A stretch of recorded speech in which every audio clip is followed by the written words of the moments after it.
नमस्कार, my self doctor Prabha Garg from Sai Prabha Ayurvedic hospital and infertility centre Muzaffarnagar. आज हम बात करेंगे महिलाओं में माहवारी के समय होने वाली परेशानियों के बारे में।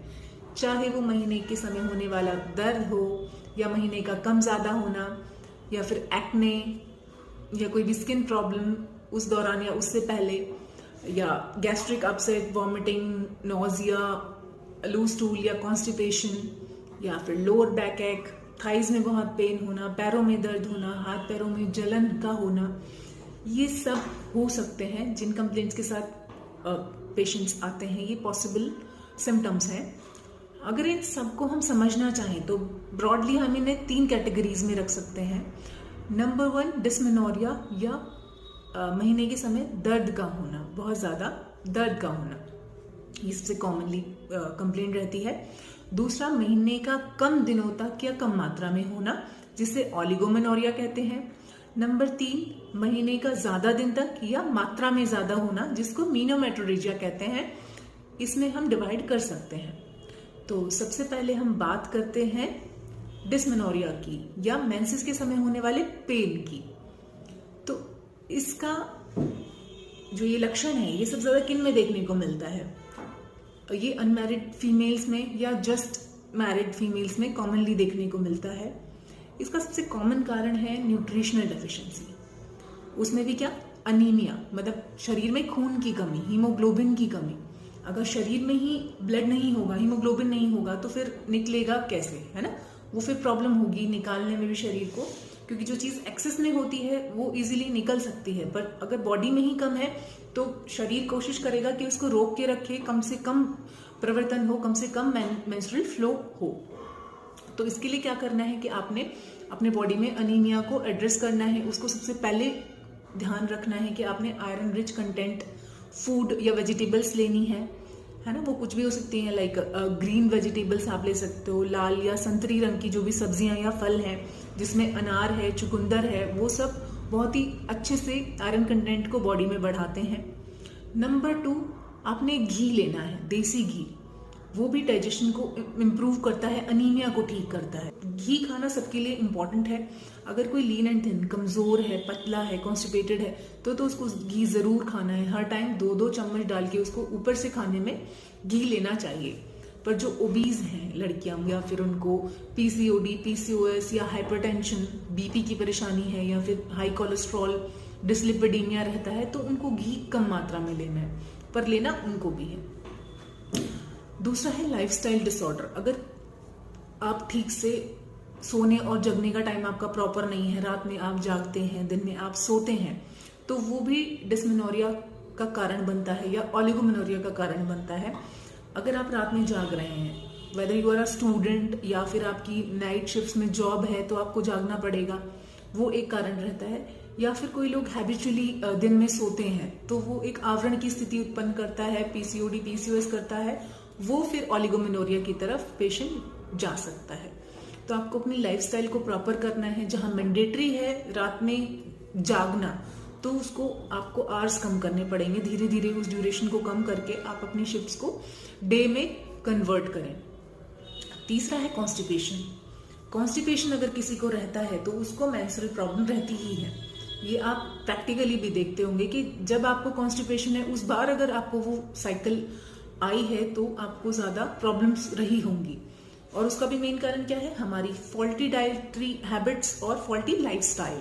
अगर हम ठीक से खाते पीते नहीं हैं, सोते नहीं हैं, तो हमें कॉन्स्टिपेशन होता है। तो अगर हम अपने खाने पीने को प्रॉपर कर लें, आयरन कंटेंट चीजें लें, टाइम से उठें और सोएं, तो हमारा कॉन्स्टिपेशन रिलीव होता है। और कॉन्स्टिपेशन रिलीव होने से बहुत सारी प्रॉब्लम्स अपने आप ठीक हो जाती हैं, जो कि मेंसेस के टाइम आती हैं। तो आपने मैदा नहीं लेना है, चावल नहीं लेना है, ऐसी चीजें नहीं लेनी है जिससे कॉन्स्टिपेशन हो। थर्ड क्या हो सकता है? इन्फेक्शन। पेड़ों में होने वाला इन्फेक्शन भी डिस्मेनोरिया या दर्द का कारण बनता है। उसका पता मोस्टली यूएसजी में लगता है। मैरिड में कुछ सिम्टम्स से इसका पता लगाया जा सकता है, जैसे मेल पार्टनर के साथ इंटरकोर्स के टाइम बहुत ज्यादा पेन होना, अनबियरेबल पेन होना, ये कार्डिनल सिम्टम है, मेन सिम्टम है पीआईडी का, पैल्विक इन्फ्लेमेटरी डिजीज का। मीन्स पेड़ों में सूजन, जो आप सुनते होंगे कि पेड़ों में सूजन है या पेड़ों में सोजिश है, वो यही है PID। उसके कारण भी जो कष्ट आर्तव होता है, बहुत ज्यादा पेनफुल पीरियड्स होते हैं। तो उस टाइम पे आपने क्या करना है, एंटीबायोटिक्स का आप प्रयोग कर सकते हैं डॉक्टर की सलाह से, या फिर आयुर्वेद में आप रक्त पित्तज्ञ या पित्तज्ञ चिकित्सा कर सकते हैं। ठीक है, तो ये जो हमने बात की डिस्मेनोरिया की, जो पेनफुल मेंसेस हो रहा है, उसको आप और कैसे रिलीव करें, पेन किलर लेके नहीं, जितना हो सके उतना कम से कम पेन किलर का यूज करें, क्योंकि पेन किलर क्या होते हैं, इंटरल्यूकिन इनहिबिटर होते हैं, मीन्स एंटी इंफ्लेमेटरी ड्रग्स होती हैं ये, जो कि सूजन को कम करती हैं। और आपने देखा होगा जब भी आप पेन किलर लेते हो, पेन तो रिलीव होता है पर फ्लो कम हो जाता है। तो फ्लो भी प्रॉपर रहना चाहिए। अगर फ्लो प्रॉपर नहीं रहेगा तो जो रक्त दुष्टि हर महीने शरीर से निकलनी चाहिए वो नहीं निकल पाएगी, और आपको अदर इश्यूज जैसे BP, एक्ने, स्किन रैशेस, वो सब रहने लग जाएगा। इसके लिए आप क्या करें, होम रेमेडीज का प्रयोग करें। जैसे कि आप अजवाइन ले सकते हो, हींग ले सकते हो, जो भी खा रहे हो उसमें हींग अजवाइन का तड़का डाल लिया, या फिर सूप आपने यूज किया, वेजिटेबल सूप, गरम गरम सूप का यूज किया, उसमें भी ये तड़का लगा लिया, तो उससे आपको बहुत पेन में रिलीफ रहेगा।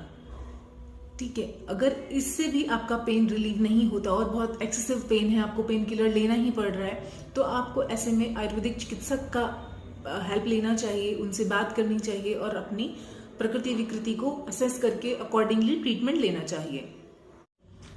आप गर्म कपड़े या हॉट पैड से पेट और कमर की सिकाई कर सकते हैं, या फिर कपड़े को गर्म करके तवे पे उससे भी पेट और कमर की सिकाई कर सकते हैं, पर इस दौरान आपको मालिश नहीं करना है।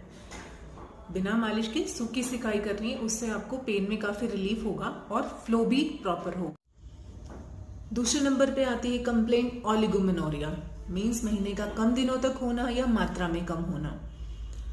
ये मोस्टली आज के टाइम में देखा जा रहा है जिन लोगों को PCOD या PCOS है ना, ओवरी में मल्टीपल छोटी छोटी सिस्ट बन जाती हैं, उसके कारण ये मोस्टली देखा जा रहा है।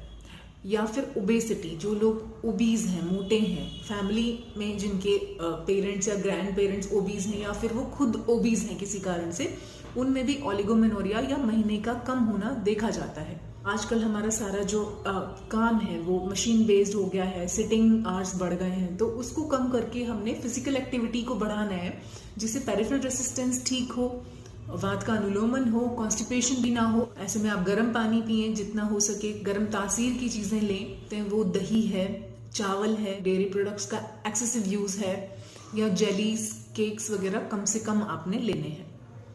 थर्ड बात आती है मीनोमेट्रोरेजिया की, या फिर महीने का मात्रा में बहुत ज्यादा होना। तो इसका जो बहुत ही कॉमन कारण देखने को मिलता है वो है रसौली, या फिर फाइब्रॉइड, या सिस्ट, या फिर एडिनोमाइसिस या एंडोमेट्रियोसिस। ठीक है, यही सभी कारणों में आपको एक्सेसिव मात्रा में ब्लीडिंग देखने को मिलती है और पेन भी साथ में होता है। तो अगर आपको रसौली है या फिर फाइब्रॉइड है तो पेन बैक तक जाता है, मतलब कमर दर्द भी इसमें बहुत ज्यादा रहेगा, ब्लीडिंग भी बहुत ज्यादा रहेगी, और इसकी चिकित्सा आयुर्वेद में सक्सेसफुली होती है। अगर 10 to 15 mm सिस्ट या फिर फाइब्रॉइड भी है तो भी वो 1-1.5 महीने की इलाज से ठीक होता है, कंप्लीटली रिजॉल्व होता है।